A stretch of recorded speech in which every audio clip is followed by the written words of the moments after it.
I never thought a routine visit to my doctor could change the way I see myself forever. It started innocently enough. My knee had been hurting for weeks, and I finally dragged myself to the clinic after days of stubbornly trying to ignore it. Dr. Levin was young, approachable, but there was something about the way he studied me that made me uneasy. He didn't just look at my injury. He seemed to be assessing me in a way I couldn't quite place. After some standard tests, he asked me questions that had nothing to do with my knee, my sleep patterns, my moods, how I felt in social situations.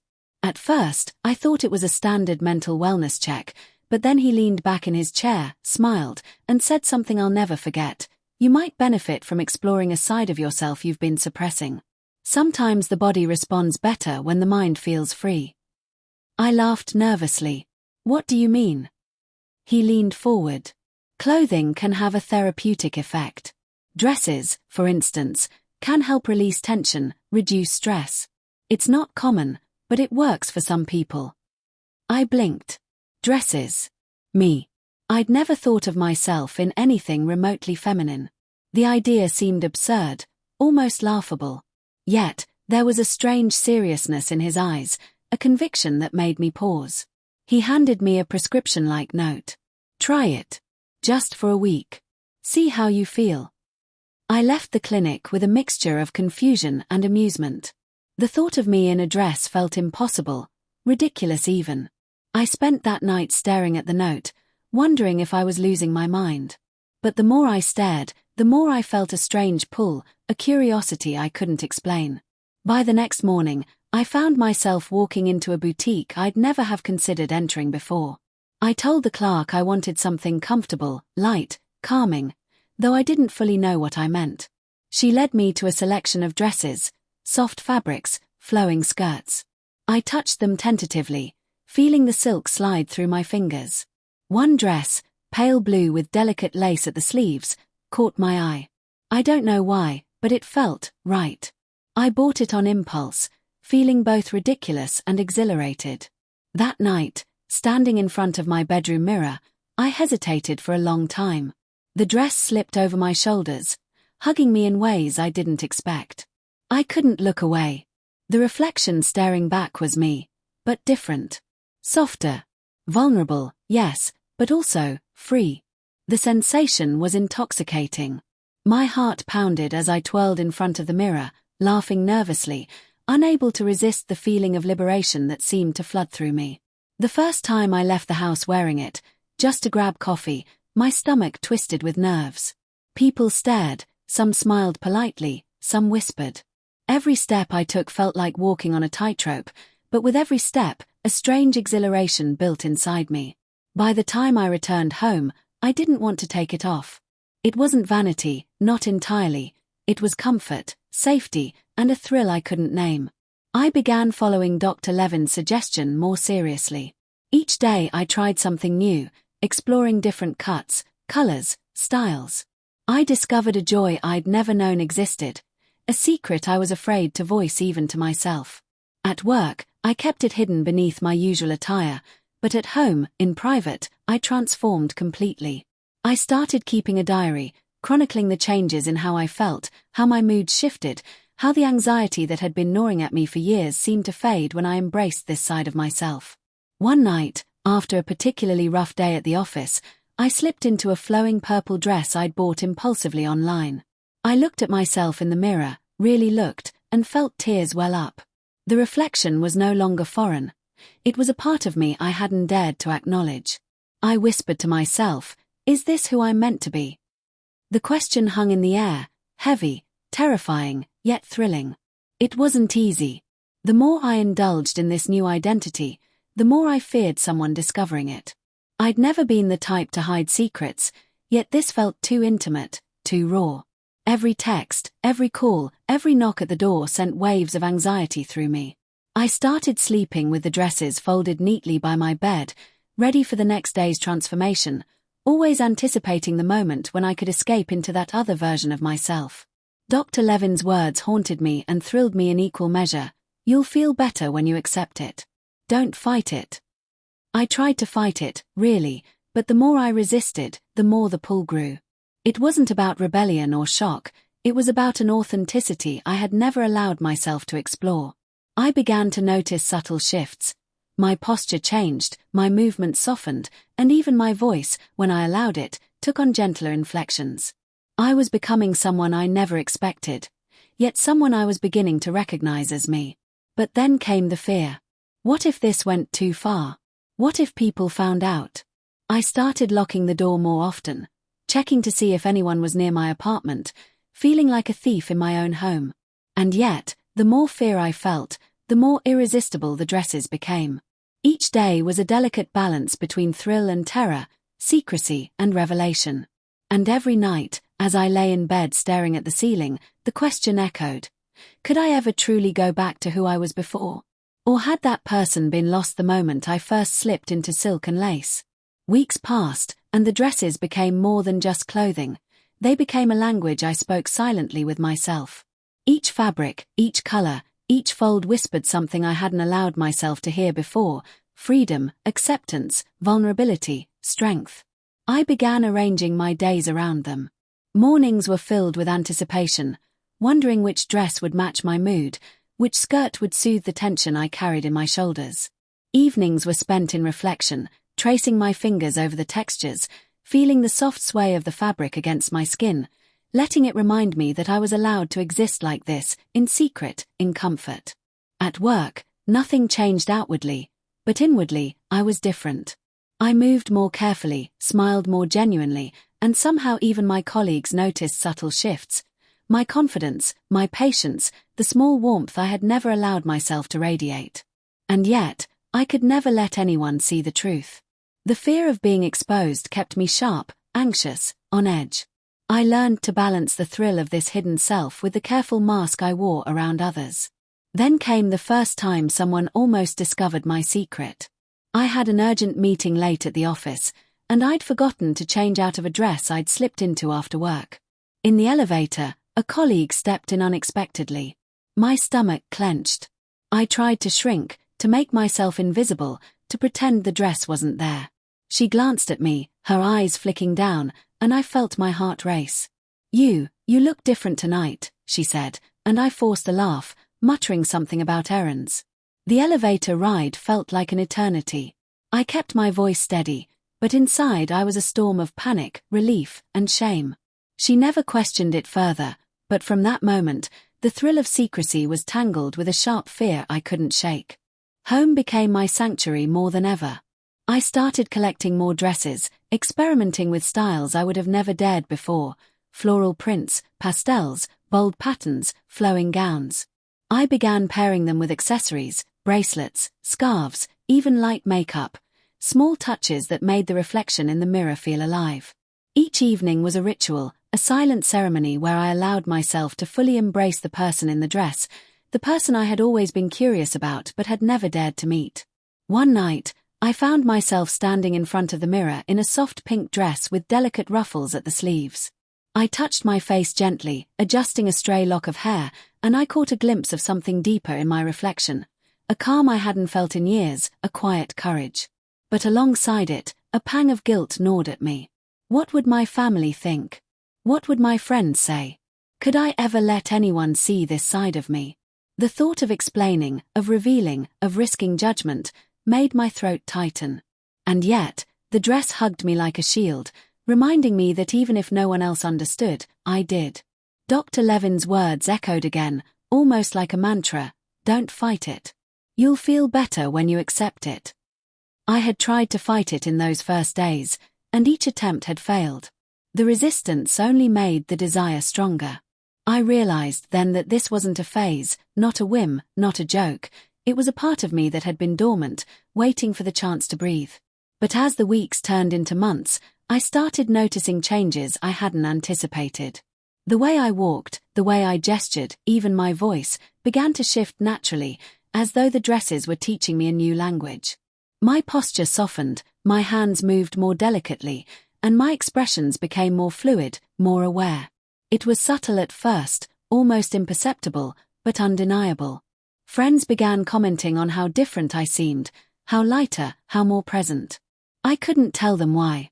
I couldn't tell them the truth. And then came the dream, the one that changed everything. I dreamed I was standing in a crowd, fully transformed, wearing a gown of deep sapphire. People stared, some smiled, some whispered, but I felt no fear, no shame. I was confident, radiant, unafraid. The sensation was electric, almost painful in its intensity. I woke up with tears streaming down my face, trembling in the early morning light, knowing that this dream was not just a fantasy, it was a revelation. I began to wonder if I could ever show the world this side of me. Could I exist openly in these dresses, or was I destined to hide forever? The thought terrified me, yet the pull was irresistible. Every night, every moment alone, I felt the same magnetic draw, the need to put on a dress, to feel the fabric, to let the reflection remind me who I truly was. Then came the turning point. I received a call from Dr. Levin, asking how I was progressing. I hesitated but found myself confessing more than I had to anyone in months. I told him about the fear, the exhilaration, the secret joy that had begun to define my evenings. He listened, silent, letting me spill every detail. Then he said something I'll never forget. You've discovered a strength in yourself you didn't know existed. It's not just the dresses, it's your courage to embrace them, to face yourself. Don't let fear dictate your life. For the first time, I realized that the dresses were not the end, they were a beginning. They were a key to understanding myself, to seeing who I was beneath the layers I had built over the years. I began imagining what it would be like to go beyond my apartment, to step into the world, fully embracing this identity. The fear was still there, sharp and biting, but so was a thrilling anticipation. The world outside could wait, but one day, I knew, I would no longer hide. The weeks that followed were a roller coaster of emotions.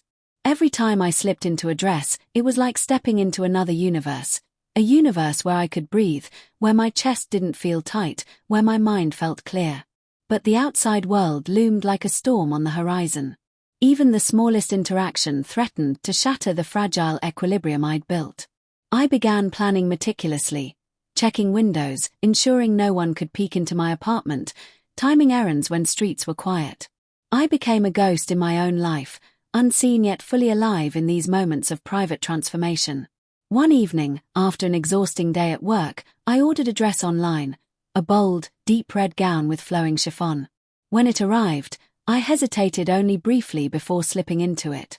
The fabric slid over my skin, soft, smooth, almost like it was meant for me. I stood before the mirror, running my hands over the folds, marveling at how natural it felt. For a long moment, I just stared at myself, silent. Then I began to dance slowly, swaying in the fabric, letting the tension drain from my shoulders. I was alone, yet I felt seen, validated in a way that nothing else had ever offered. But the thrill came with shadows. I began noticing small slips of fear invading my mind. What if my neighbors noticed? What if someone at work saw me slip into a dress, even in the privacy of the bathroom? What if my family found out? Each question sent a chill down my spine. The dresses, once a source of liberation, now carried an undercurrent of anxiety. I began locking the door behind me obsessively, triple-checking that no one could peek. Even the sound of footsteps outside my apartment sent me into a panic. Yet, the pull was stronger than any fear. I started to schedule dress hours, blocks of time where I allowed myself to exist fully in this identity, no matter what. During those hours, I experimented endlessly. Different fabrics, combinations, small touches of makeup, hairstyles I'd never dared try. I began recording myself in private videos, not to show anyone, but to study the movements, expressions, and nuances that felt most natural. I watched these videos endlessly, analyzing the fluidity of my gestures, the softening of my voice, the subtle power in my presence. It was like discovering a secret code to being fully myself, layer by layer. Then came the first truly transformative moment. I had invited a friend over under the guise of a casual visit. I wore a light lavender dress, flowing, gentle, yet elegant. I hadn't planned to reveal anything, but in a moment of impulsive courage, I allowed her to see me fully, without hiding. Her reaction wasn't what I expected. There was no shock, no judgment, just a quiet, thoughtful pause, and then a smile. She said softly, "You look happy. You look like you belong there." The words struck me harder than any compliment I'd ever received. For the first time, someone had seen me, not the mask I wore at work, not the cautious self I presented to the world, but me. And they had accepted it, or at least, not rejected it. The encounter shook something loose inside me. I realized that hiding was not a sustainable way to live. I had spent months cocooned in silk and chiffon, growing into this identity in secret, but the world outside had remained untouched. I wanted to test the waters, to feel what it would be like to exist fully in this identity beyond my apartment walls. But fear still gripped me. Every plan I made to step outside fully dressed seemed impossible, terrifying. And then, one evening, everything changed. I was preparing for a dress hour, slipping into a delicate cream-colored gown, when I received a package I hadn't ordered. Inside was a note, handwritten, "You deserve to be seen. You are beautiful. Don't hide." There was no signature, no explanation. I was frozen, holding the note in trembling hands, staring at the dress in front of me. The words resonated deep inside, stirring something I hadn't dared to feel, courage. I realized then that the universe, or fate, or chance, was nudging me forward. I couldn't ignore it. The next day, I took the first small step. I walked to the corner store in a simple, flowing dress, heart hammering in my chest. Every eye that met mine felt like a test, a judgment, a potential threat. Yet, as I moved through the streets, I began to notice something strange. People weren't cruel. They weren't mocking. Some smiled politely, some glanced with curiosity, but nothing hurt. And with each step, my anxiety lessened, replaced by a cautious exhilaration. By the time I returned home, I felt like a new person, reborn in a way I hadn't anticipated. From that day, my life became a delicate dance between the secret sanctuary of my home and the cautious steps into the world. Each outing, no matter how small, was a victory. I began experimenting with accessories, subtle makeup for errands, and small gestures that allowed me to express more of myself without fear of immediate judgment. And every night, alone in my apartment, I would stand in front of the mirror, reveling in the reflection, tracing the contours of the dress, savoring the knowledge that this side of me was real, alive, and growing stronger. But with growth came new challenges. The more I embraced this identity, the more I felt the tension of living a double life. Work remained a place where masks were mandatory. Friends remained unaware. Family remained untouched by the truth. And yet, I couldn't deny the joy that had seeped into every fiber of my being. I had discovered a part of myself I never knew existed, a strength I had never accessed, and a happiness that had been elusive for far too long. The dresses were no longer just clothing, they were a bridge between fear and courage, secrecy and authenticity, past and present. The following weeks were a whirlwind of small victories and quiet revelations. I had discovered that courage didn't always roar, it often whispered, nudging you to take one more step, to risk one more glance, to stand a little taller. Each dress I wore became a declaration, not to anyone else, but to myself. I was learning that my identity wasn't something to hide, even if the world hadn't yet caught up to it. And slowly, imperceptibly, that truth began to settle into my bones. One Saturday, I decided it was time for a bigger step.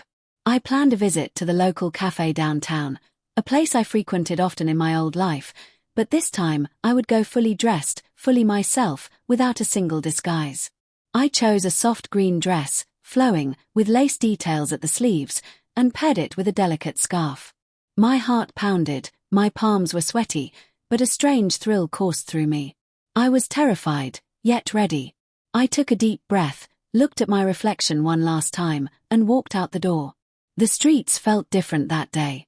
Each glance from a passerby seemed to carry weight, yet also a strange freedom.